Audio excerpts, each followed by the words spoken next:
Good morning, guys. Good morning. Pixie says good morning to my little girl who's never in the picture because she's always on the couch. But I brought her in today. Ooh, she got some eye goo. But this is my little Pixie, guys. She says good morning too. Good morning to you. Ta-da! She's totally disgusted. But this is my baby girl. So anyway, guys, I'm such an idiot. Let me tell you. If you watched my other video, you know that I have injured my thigh muscle that I had injured a while back. Started acting up. And I've been doing everything I can to, take care of it, but I stupidly, the day before yesterday, I very stupidly decided to go to Target twice, Walmart twice, a grocery store, and a natural grocer's store all in one day. Not a smart thing. By the way, if you like my videos or my channels, please hit like and subscribe. It really does help this single mom. I'd appreciate it very, very much. Yeah, I just got in the mood. I had to get out. You know how you get cabin fever, and I was like, I need to get this anyway. I need to get that. And I ran around. Well, I certainly paid a price that night. Oh my gosh, my muscle was hurting so bad. So I've got my trusty heating pad that I'm living with. But today it's actually much better. Okay, she wants down. Okay, let me let her down. Okay, there we go, precious. There we go. She does not like to be on camera. I don't know what that is. My other one, on the other hand, she's more than happy to be. And I forgot my pillow. Hold on. Oh, hold on, guys. My pillow gives me comfort when I'm sitting there. Sorry about that, guys. But yeah.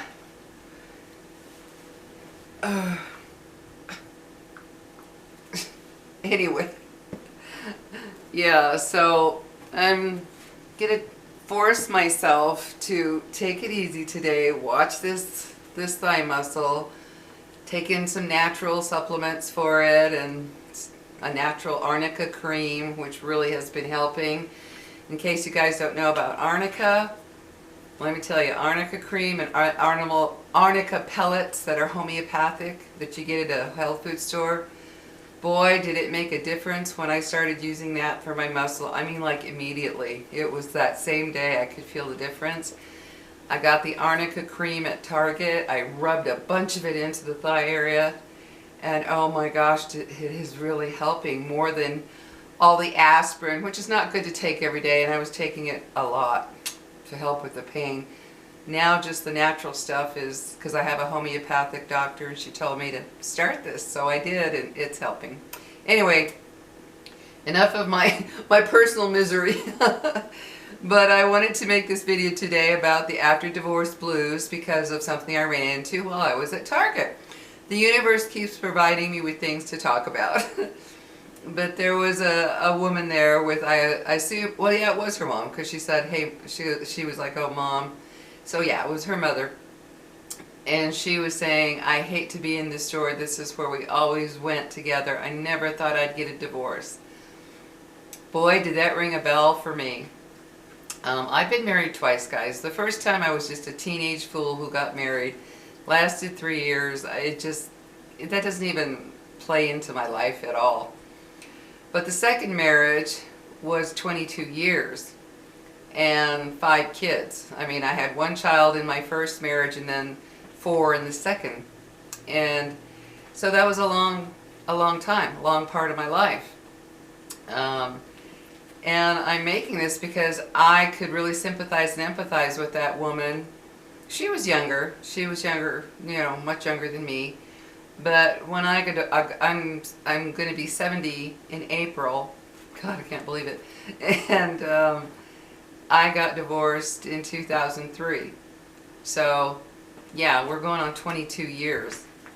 of divorce after 22 years of marriage. But for me personally, and I know everybody's different, and you may look at your divorce in a whole different light, which is understandable. Well, come on. This girl. But for me personally, it was very difficult after the divorce going anywhere. When she said that about how she hated being there because that's where they always went together, I really got that, guys. I don't know if you experienced this, but if you did, let other people know you have in the comments so they don't feel so like, oh, what's wrong with me? No, there's nothing wrong with you. I mean, after my divorce, I avoided going to any store or restaurant or gas station or any place that we went together because for me personally, the memories were very difficult. The memories of always being at these places with my ex-husband. It was very, very difficult. I remember the first time my daughter wanted to go to a Walmart that we always used to go to because that's where they had whatever she needed. And as we got out of the car and we're walking up to the door, I am not lying to you when I tell you I felt my knees get weak, felt like my heart dropped, I got nauseated. It was that powerful. And you might think, oh, that's silly. No, it's not. So for all of you that are experiencing this, maybe you're watching this now and you're experiencing this, it's very normal because a lot of emotions and memories come with everywhere you go that you were with your ex. I mean, it's just natural. And I remember my legs feeling like they were going to buckle beneath me. I even kind of got short of breath, like, oh my God, I'm going into the store for the first time to this particular Walmart that we always used to go to with the kids, or we would get groceries together because anytime we got groceries, we went together. My ex and I always shopped together. So it was a terrible feeling. It was just a, and as we walked around the store, I could envision, how can I put it? I could envision him being there next to me as we shopped through, as we went through the aisles, as we looked at certain things, as my daughter and I looked at certain things. The memories of me doing that with him came back, and it was very difficult. Another time I went to the movie theater with my daughter and one of her friends and her friends' kids, and that was another theater that we used to go to. And same thing, when I was sitting there, I almost got up. I was ready to tell my daughter, I got to leave. I got to get out of this theater. Because once again, it was a memory of him sitting next to me in that theater. That's the first time I had gone to that theater since the divorce. And it made me feel just weird, guys. It was such an overwhelming feeling because everything that you do with your ex, every place you go to, everything you engage in together, it will create a memory later, you know, for later on. And I know there's going to be some of you who are like, oh, not me. Once I was divorced, I was so happy the divorce was over and I just lived my life. I know there are some of those like that. And I wanted the divorce. I was the one who filed for divorce, not him.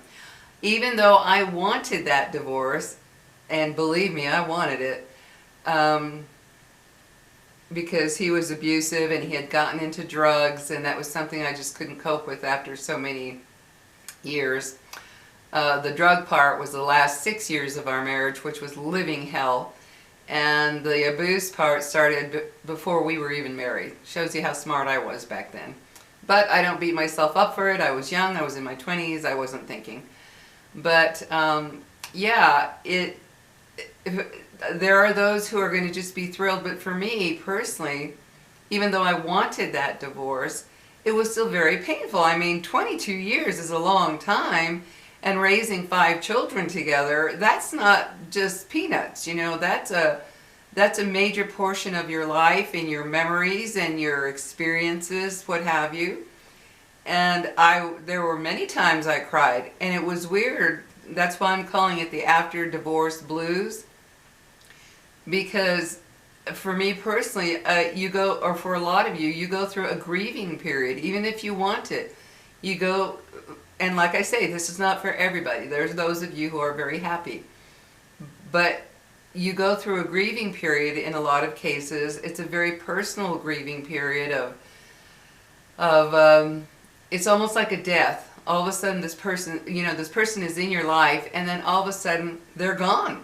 And you're like, whoa, wait a minute, what happened? I'm on my own now. I'm without this presence, this person, this whatever, to do this, to do that, to experience this, to experience that. And it's not an easy thing to always experience or to go through after a divorce. I had my crying jags. I would just cry and cry and cry, thinking, I can't believe this. I thought this marriage was going to last forever, and then this happens, it ends. You go through a range of emotions that is very difficult. And I would apply this not only to divorced people, but if you've been in a long-term relationship with somebody and then it ends, the same thing can happen to you. The very same thing can happen to you. And it can be very painful. And there's no time limit as to when you should get over your grieving period. When you should get over the grief of this relationship ending. There is no time. Don't ever let anybody tell you, oh, you should be over it by now. Everybody's different. Some people will get over it like that. Others, it takes quite a while. It took me quite a while because it was 22 years. And I don't even think it necessarily is dependent on how many years you were together. If you thought you were going to be with this person forever and it ended 2 years later, well, that can be just as painful. And I think about the times, just something simple as making dinner. Making dinner, it'd be like, oh, wow, I'm not making dinner for him coming home from work anymore. I'm not planning to go to the grocery store with him anymore. I'm not. And for a variety of things. And it was a huge deal, guys, a very big deal to all of a sudden, for me, like I say, to realize the extreme change that had happened in my life. Although I wanted that divorce and I knew it was absolutely necessary, it was still extremely painful to see such a drastic change in my life. I mean, it was very painful. And those of you that are going through this, I tell you, I empathize with you, I sympathize with you, I understand the pain you're going through, the grieving you're going through, because there's so many things. I mean, going to bed, all of a sudden you're going to bed alone. All the things that you used to do together, you're now doing alone, and that's like a death. You think of somebody who was in your life and then all of a sudden they're gone. You're not doing anything with them anymore. You grieve. You actually grieve, even if you're happy about the divorce, even if you know you wanted it, you still grieve because of the loss, the change. And like I say, this does not apply to everyone. There are those who are very happy they got their divorce and they're living their life and they're just happy. But as I said, in my case, after 22 years, it was a drastic change. It was like, wow, listening to that girl at Target, I could just feel, I was probably 5 feet away from them, and I could just feel her pain in her voice. I could just feel it. I could sense it and feel it and hear it in her voice, saying she didn't even want to be in there because that's where they always shop together. And her mom looked at her and she just said, I know, honey, I know it's painful, but you got to get on with your life. And the girl, the woman, she just goes, yeah, I know, but this is hard. And as I listened to them, I thought, man, it brought back so many memories of how I felt after the divorce.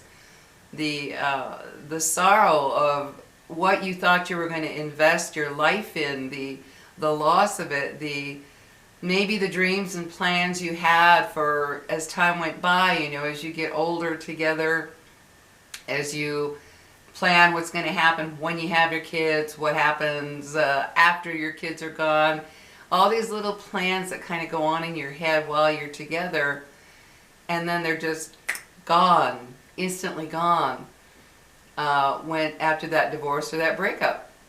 And I just needed to make this because I know right now, if you are going through this, maybe you don't feel you can tell somebody because everybody's got the attitude of get over it, you know, and maybe you're feeling like, no, I can't get over it right now. I'm still really hurting. I'm still really in a sorrowful, sad place that I lost this part of my life. And that's another thing too, is if you're in a long-term relationship and then it ends, I did anyway, I started feeling like, wow, there went a chunk of my life that I thought was going to be a part of my future. Wow, a big chunk of my life. Not wasted, because I did have my children, but it kind of feels wasted. Like, you know what I mean? You know what I'm saying. You feel like I just wasted 22 years of my life. And I know it wasn't a complete waste. No, I had my kids. There were good times. I'm not going to lie. There were some good times in the marriage. But because of the abuse and the drug stuff, I knew that could not be my life anymore. And so I wanted to make this because I know so many of you are going through this, and there are people who just don't understand. They think, oh, just get over it, just get over it. Well, it's not that easy when you have invested your heart and your emotions and you're thinking you're investing your life in this person and then it's gone. It's not easy to just say, oh, well, you know, okay, it ended, I'll just move on. All the memories that surround you. That's why, let me tell you right now, after my divorce, I had everything from my marriage. You know, the furniture, the dishware, you name it, everything you have in a house, I had it. Well, over time, there was one point, excuse me guys, I got an itch on my nose. There was one time when I had to leave an apartment. I couldn't afford it. And at that time, I was going to move in with my mother to take care of her because she had some strokes at my father's funeral and she couldn't take care of herself. So I moved in with my mother. My son and I moved in with her to take care of her. Well, when we left that apartment, I thought, hell with it. My son and I got our own personal stuff. I grabbed some things that I wanted and kept, and enough to fit in my little car, my little Chevy Cavalier car. That's how little I got. Just our necessities, our dogs, you know, the necessities. I left everything in the apartment. If you would have walked in there, you would have thought somebody was still living there. I left it all. Every little thing that was in that apartment was from my marriage. And I'm telling you what, that was one of the best things that ever happened, because as I lived in that apartment with all of our stuff, you know, my exes and I, and our family stuff, it caused me a lot of pain. It really did. I would sit at the table, or I'd sit on the couch, or whatever it was I was doing, it was painful. Even the bed. I had the bed that was in our home when I was married. So to leave all that behind, I'm telling you, if you're living in your own place now after a divorce or a breakup, and you look at anything and it makes you get that funny feeling of, oh yeah, I remember when we bought that together, or oh yeah, this or oh that, get rid of it. Right now, I don't have one single solitary thing in my home from when I was married. Not one piece of anything. Absolutely nothing, aside from pictures. Pictures, of course, I'll keep. But aside from pictures, I don't own one tiny little thing. Nothing. Zero from my marriage. And for me personally, that was the best cleansing and the best way to help get over that relationship, because I wasn't surrounded by all of the stuff that was related to me and him being married. And I suggest that. I suggest that if you're struggling getting over a marriage or a long-term relationship, and you're living with all the stuff around you that you share together, if you can't do it all financially right away, slowly start replacing it, saying, oh, he built that shelf, and every time I look at it, it makes me feel bad. Well, go get a cheaper shelf somewhere else. Replace it. Find ways to replace what you can in your household if it's all related to your marriage or your long-term relationship. Because those memories can keep you from moving on. And you eventually do need to move on. You eventually need to get past that grieving stage, and you go through a little self-pity stage. It's normal. There's nothing wrong with you. If you're sitting there right now self-pitying yourself, thinking, God, I can't believe this happened to me, I can't believe, that's okay. You need to clear that out of you. You need to get all that pain out of you. And a little self-pity, a little, the self-pity, the grieving, the crying, the feeling like life just sucks now, everything stinks, I hate it because the relationship ended.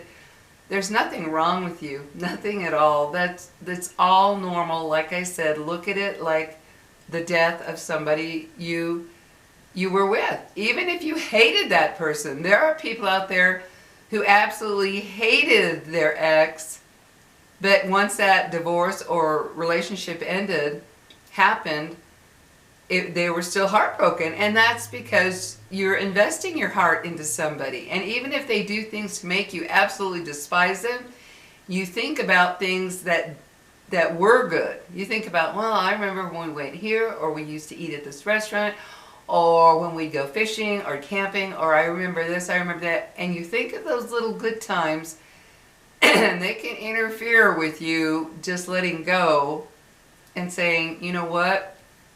This marriage,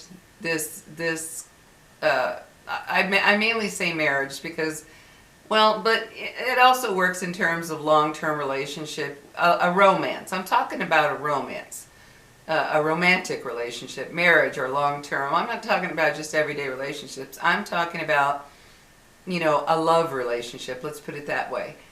And when it ends, it can alter your life in so many ways, guys. And I want you to not feel bad about yourself or beat yourself up because you went through or are going through this stage. Don't beat yourself up. You have to grieve the whole process. You have to start learning how to live your life in a different way. You have to start viewing things differently. You can't view everything the same as when you had that person in your life. Things change a little bit here and there. And you have to adapt to that. And that's the hard part, is adapting to this new change in your life. And it can be overwhelming. It can be extremely overwhelming to the point that you wake up one day and think, I don't want to do this anymore. I'm fed up. I feel lost. I feel alone. I can't take this. I can't deal with this. That's normal. You're not going crazy. You're not going psychotic. You don't need to think of yourself as this total loser that you can't cope with it all. No. It's only natural to completely and totally just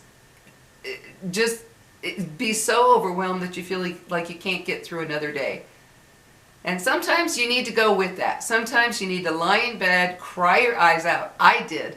There were times I just cried and cried and cried and cried, because even though I wanted that divorce, I cried and cried because my brain would go from thinking of the good times, thinking, God, I remember when we did this with the kids, or we went there, or that was so wonderful, we had such a good time. And then I had to think of the reality of the abuse and the drugs and stuff, and then it'd be back and forth in my brain. And sometimes it was too overwhelming. I would just cry. So don't beat yourself up if you're going through this, but you do have to start at some point pushing yourself to get through all those emotions. I remember the first time I went by myself to a store. Nobody with me. I went by myself to a store that my ex and I used to go to. I'm not lying to you.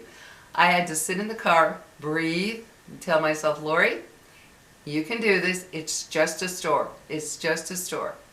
And I remember walking into that store, getting the cart to get the groceries, and I actually felt like kind of shaky on my hands, like, oh my God. Because every aisle brought back a memory of us being in that aisle. Yeah, I mean, that's the reality of it.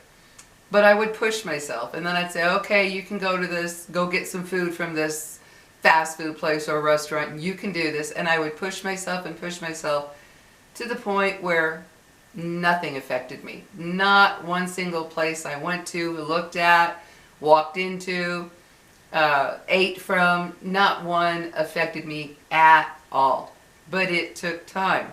It took time. It wasn't an overnight thing where, okay, our relationship's over, no problem, I can still go to that store or restaurant or wherever. Like I said, even going to certain gas stations was too much because we would always go to that gas station.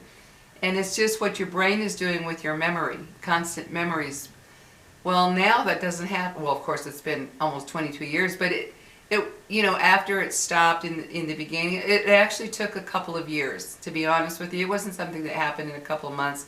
It was like 2-3 years before I couldn't feel anything when I would go to these places because there was so much involved in it, involving him and our children and everything. It was very hard. But once it was over, guys, you got to push yourself and push yourself no matter how hard it is and how much it might hurt you or how funny it might make you feel. You got to tell yourself, I can do this. I can go into this place we used to go to and I'm fine on my own. I can do this. And you can. So after hearing that girl at Target, I really and truly felt like I've got to talk to people about this because her emotions were so raw and so real.